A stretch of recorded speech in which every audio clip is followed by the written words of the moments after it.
For visual spatial learners, which tool can be applied for effective learning? Letter A, recording. Letter B, interview segment. Letter C, graphic organizer. Or letter D, puzzle. What is our choice?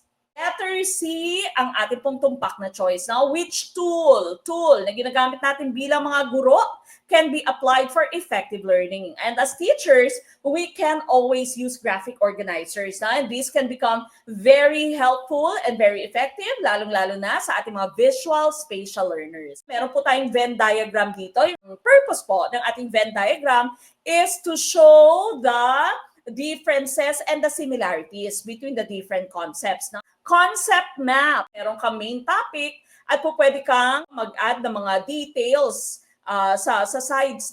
Flow charts for the different processes. Chronological order, yan po yung ating ginagamit, flow chart. You also have your flower grid. So just like your concept map, po pwede pong gumawa ka or maglagay ka ng isang konsepto, your main topic in the middle, the different subtopics, dyan po sa sides. Column charts, these are also used for the differences. And of course, you have taxonomies. This is for your hierarchical relationship. Common item sa left na, which one of the following graphic organizers can you use to show cause and effect? Okay, basta cause and effect, that would be your fishbone diagram.